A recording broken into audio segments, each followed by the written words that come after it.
ठीक है। तो ये 1,32,000 वोल्टेज का पोल है, ठीक है। यहाँ से इस ग्रिड स्टेशन में सप्लाई आ रही है, यहाँ से इन हो रही है। हाँ, इन हो रही है।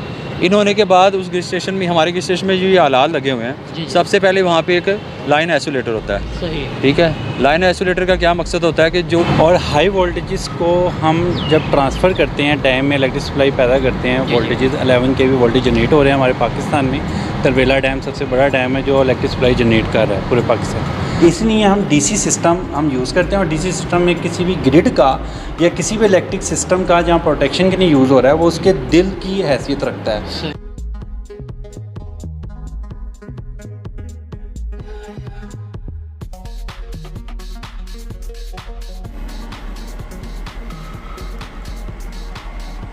अस्सलाम वालेकुम नाज़रीन, पाकिस्तान स्पेशल के साथ मैं हूं आपका होस्ट हैदर अली और आप देख रहे हैं जुनून न्यूज़ नेटवर्क। नाज़रीन, इस वक्त मैं एक ऐसे ग्रिड स्टेशन पे मौजूद हूं जो 132 kVA का है। आज हम आपको ऐसी इन्फॉर्मेशन देने जा रहे हैं कि बिजली डैम से लेकर हमारे घरों तक किस तरह पहुंचती है, और ये जो ग्रिड स्टेशन जो मेरे पीछे आप देख रहे हैं, ये किस लिए बनाया जाता है, इसका मकसद क्या है, किस तरह बिजली हमारे घरों तक पहुंचती है। आइए चलते हैं और आपको सारे आलात भी यहाँ दिखाएंगे कि कौन सा आलात किस लिए यहाँ इस्तेमाल किया गया है और उसका मकसद क्या है। आइए चलते हैं। इस पर बात करने के लिए हमारे साथ SSO1 इम्तियाज़ अली और SSO1 रहमान जैदी साहब मौजूद हैं। आइए चलते हैं, तारुफ करवाते हैं और आपको पूरे ग्रिड की सैर भी करवाते हैं। जी, अब मेरे साथ दोनों मेहमान मौजूद हैं। सबसे पहले मैं रहमान जैदी साहब से पूछूंगा कि ग्रिड स्टेशन आखिर क्यों बनाए जाते हैं, इसका मकसद क्या है। जी अस्सलाम वालेकुम। वालेकुम अस्सलाम। कैसे हैं आप? ठीक ठाक अल्लाह। जी सर, ये क्या मकसद है ग्रिड स्टेशन का और ये क्यों बनाया जाता है? ग्रिड सिस्टम हम इसलिए बनाते हैं कि हाई वोल्टेजेस को लो वोल्टेजेस में चेंज करने के लिए, ठीक है। पहला पर्पज़ इसका ये होता है। और हाई वोल्टेजेस को हम जब ट्रांसफ़र करते हैं, डैम में इलेक्ट्रिक सप्लाई पैदा करते हैं, वोल्टेजेस 11 kV वोल्टेज जनरेट हो रहे हैं हमारे पाकिस्तान में। तरवेला डैम सबसे बड़ा डैम है जो इलेक्ट्रिक सप्लाई जनरेट कर रहा है पूरे पाकिस्तान। वहाँ से जो जनरेशन है वो 11 kV है। अगर 11 kV वोल्टेज को हम लोड सेंटर, मतलब जहाँ पर कंज्यूमर हमारे पास है, उस तक हम ट्रांसफ़र करें तो इतने वोल्टेज हमारे ड्रॉप हो जाते हैं सिस्टम में कि वो वोल्टेज आते आते हमारे पास ज़ीरो लेवल हो जाए। सही। हम अपने वो जो वोल्टेज ज़ीरो लेवल होता है वो किस वजह से होता है, उसकी रीज़न है लाइन लॉसेस हमारे पास होता है। अब हम अपने लाइन लॉसेस कम करने के लिए और वोल्टेजेस को लोड सेंटर तक ट्रांसफ़र करने के लिए हम क्या करते हैं, वोल्टेजेस को पहले स्टेप अप कर रहे हैं अपने सिस्टम में। जी। एक जो ट्रांसमिशन लेवल है हमारे सिस्टम में वो 500 kV है। हम पहले 500 kV 11 kV जनरेट करके उसको 500 kV में स्टेप अप करते हैं बाय यूज़ ऑफ ट्रांसफार्मर, ठीक है, स्टेप अप ट्रांसफार्मर। 500 kV को फिर हम ट्रांसफ़र करते हैं लोड सेंटर तक। जैसे ये लाहौर सिटी है, इसमें आप 132 kV ग्रिड पे खड़े हैं, तो 500 kV लाइंस पहले आती है हमारे पास 220 kV ग्रिड में। वहाँ से वो 500 kV को डाउन करते हैं 220 में, उधर से फिर 132 kV में आ रहे हैं, वो 220 को मज़ीद स्टेप डाउन करते हैं ट्रांसफार्मर के यूज़ से 132 kV में। और 132 kV ग्रिड ये जो है हमारे पास, ये क्या कर रहा है, 132 को फिर डाउन कर रहा है 11 kV में। यानी जो हमने जनरेट किया वही पर यहाँ पर हमें मिल गया, वो उस रेटिंग में मिला कि लाइन लॉसेस भी कम हो गए, ठीक है। इससे हमें बहुत सारे एडवांटेजेस भी होते हैं। तो इस पर्पज़ के लिए एक तो हम पहला पर्पज़ ये है कि वोल्टेजेस को जनरेटिंग स्टेशन से लोड सेंटर तक पहुंचाने के लिए हम ये ग्रिड सिस्टम यूज़ करते हैं और लाइन लॉसेस कम करने के लिए कम करते हैं। सेकंड पर्पज़ ये है कि जो हमारा पूरा सिस्टम है उसको कंट्रोल भी करना है, तो उसको कंट्रोल करने के लिए भी हम ये सिस्टम यूज़ करते हैं। ठीक है, यहाँ पर हम इलेक्ट्रिक सप्लाई को कंट्रोल कर रहे हैं, ठीक है। तो ये हमारे पास ग्रिड सिस्टम के बनाने के मकासद। सही। अच्छा सर इम्तियाज़ साहब, आप बताएं कि SSO1 यानी कि ये जो आपका रैंक है, SSO1 की ज़िम्मेदारी क्या होती है? SSO1 बेसिकली ना किसी भी ग्रिड स्टेशन पर उसका शिफ्ट इंचार्ज होता है। सही। तो नॉर्मली किसी भी ग्रिड स्टेशन पर 3 शिफ्टें चलती हैं, एक रात की होती है, सुबह की होती है, दोपहर की होती है। तो उस शिफ्ट का जिम्मेदार होता है शिफ्ट इंचार्ज होता है, यानी कि वो कुर्सी मैन कह सकते हैं।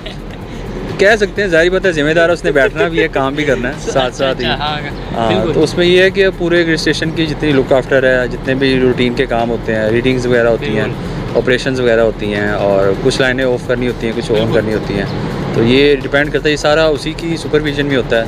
और लाइन स्टाफ में जो भी बंदा काम करने के लिए आता है तो उसके लिए परमिशन भी वो शिफ्ट इंचार्ज ही देता है। अच्छा। तो इसका बाकायदा एक बुक होती है, रिटर्न फॉर्म में हम उसे अलाउ करते हैं।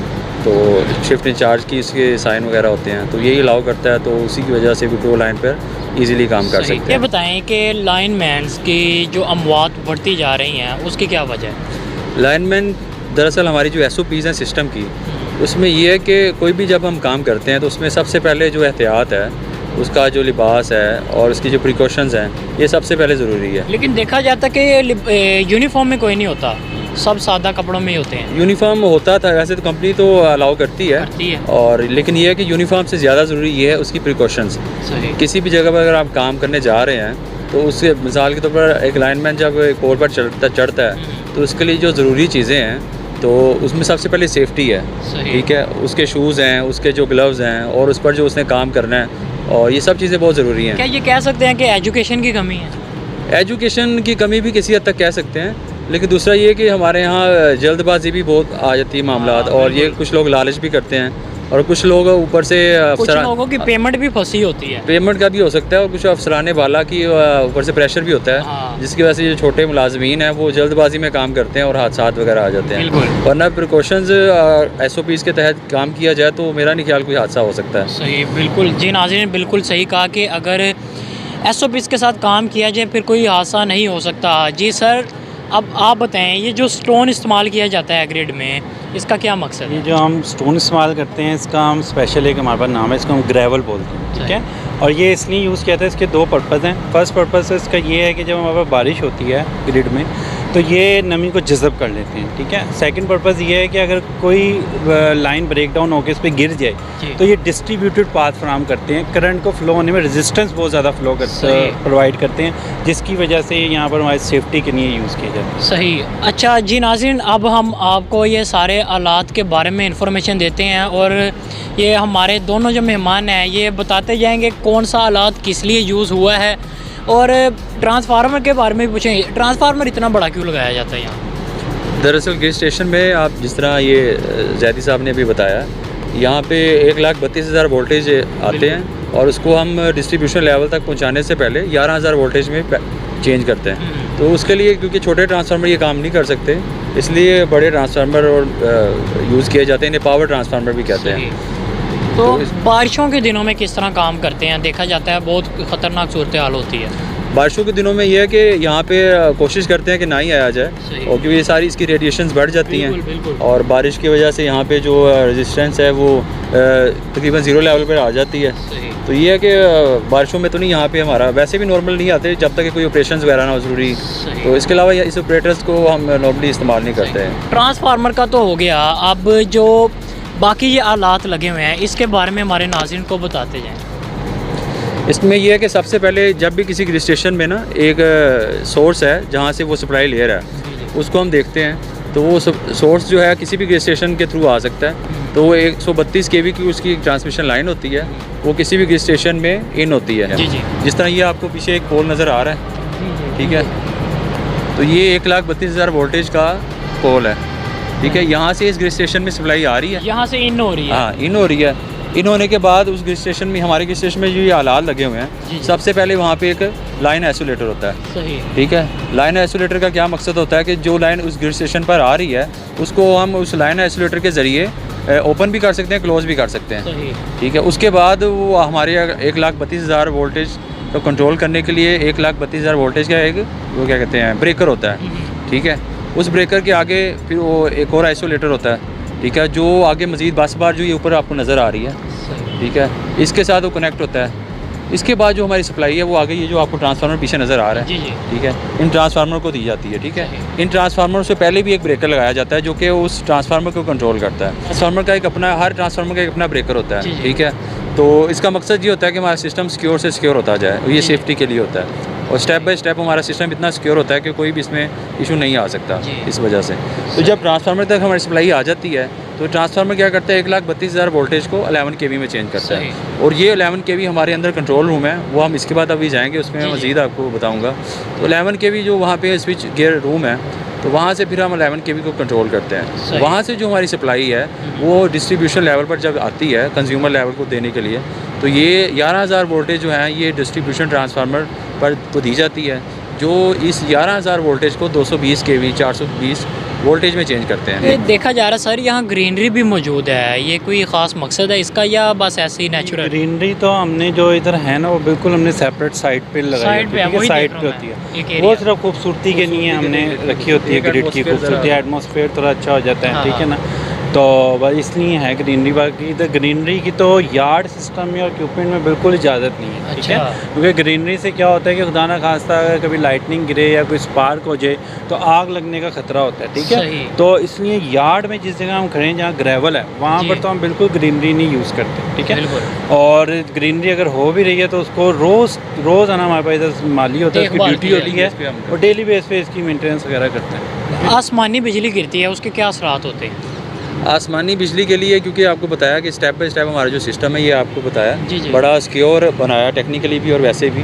और क्योंकि ज़मीन में भी ये जो भाई जैदी साहब ने भी बताया, ये हमारे ग्रिड स्टेशन में ये जो आपको ट्रांसफार्मर नज़र आ रहा है, जी जी इससे पहले एक वो आपको एक पोर्शन नज़र आ रहा है, पोल्स बने हुए हैं, जी जी। तो इसे हम कहते हैं लाइटिंग अरेस्टर। ये स्पेशली ये बनाया इसी मकसद के लिए जाता है कि जो आसमानी बिजली गिरती है तो वो, क्योंकि आपको पता है ट्रांसफार्मर ये इतने बड़े नज़र आ रहे हैं, बिल्कुल। तो ये कॉस्टली भी बहुत होते इनकी हैं। कॉस्ट बहुत ज़्यादा और करोड़ों ये में तो होती है। ख़राब हो जाए जल्दी आएंगे हाँ। भी नहीं जैसे हालात तो हैं। इसलिए ये सबसे कीमती कह सकते हैं कि मशीन है हमारे किसी भी ग्रिड स्टेशन पर, ठीक है। तो इसकी सेफ्टी के लिए भी जारी बात है उसी हिसाब से यहाँ पे इंतज़ाम किया गया। सही। तो ये जो आपको ट्रांसफार्मर से पहले पोल्स नज़र आ रहे जी, हैं, इनको हम लाइटिंग अरेस्टर कहते हैं कि सही। आसमानी बिजली को ये क्या करते तो हैं, ये उससे बचाव हाँ उससे पैदा- बचाव करते हैं, उसको ग्राउंड करते हैं, उसकी सही। ये बेसिकली उसकी प्रोटेक्शन के लिए है। सही इसके अलावा सिस्टम में अगर सर्ज वगैरह आती है उसको भी ये उससे बचाते हैं। सही। जी नाज़रीन, आइए चलते हैं, ये तो हमारा ग्रिड का ओवरव्यू हो गया, अब अंदर चलते हैं, बाकी जो चीज़ें रह चुकी हैं वहाँ पूछते हैं। वहाँ पे बैटरीज भी लगाई जाती हैं, उनके हवाले से भी पूछेंगे कि उनका क्या काम है ग्रिड में। आइए चलते हैं जी। इस वक्त मैं ग्रिड स्टेशन के ऐसे हिस्से में मौजूद हूँ जहाँ पर बैटरीज लगाई गई हैं। अब इसके बारे में पूछेंगे कि इसका क्या काम है ग्रिड स्टेशन में। बज़ाहिर के यहाँ तो बिजली पैदा की जाती है, लेकिन ये डीसी बैटरीज़ का इधर क्या काम? जी सर। जी, ये हमने जो डीसी बैटरियाँ आपको नज़र आ रही हैं ये हमने कनेक्ट की हुई हैं यहाँ पर। इसके लगाने के पर्पज़ हैं हमारे पास दो पर्पज़ हैं, ठीक है। फर्स्ट पर्पज़ ये है कि जिस ग्रिड पे आप लोग इस टाइम खड़े हैं यहाँ पर भी हमारे पास एक इलेक्ट्रिसिटी लाइट से ही ये सारी हमारे पास जो बल्ब एक्सेसरीज सारी ऑन हो रही, ठीक है। अगर हमारे पास मेन सप्लाई चली जाए, ठीक है, अगर हमारे पास मेन सप्लाई जहाँ से हम फीड हो रहे हैं, हम यहाँ पर आपको एक डैम नज़र नहीं आ रहा, यहाँ पर सिर्फ हमें किसी अदर एंड से सप्लाई आ रही है। अगर वहाँ से मेन फॉल्ट आ जाए तो ये सारा ग्रिड बंद हो जाए, डार्कनेस में चला जाए, तो क्या होगा कि हमारे पास ये बैटरी एक बैकअप सोर्स है कि यहाँ से हम एमरजेंसी लाइट्स ग्रिड्स की ऑन कर सकते हैं, ठीक है। फर्स्ट तो ये। सेकंड ये है जो सबसे मेन इसका पर्पज़ है कि हमारे पास जितनी भी आपके पास हमारे पास सिस्टम है, हमारे पास उसकी प्रोटेक्शन के लिए हमने कुछ रिले लगाई हुई हैं, ठीक है। कुछ आलात लगे हुए हैं। वो आलात क्या हैं? उन आलात को जो हम सप्लाई देते हैं वो डीसी सप्लाई देते हैं, ठीक है।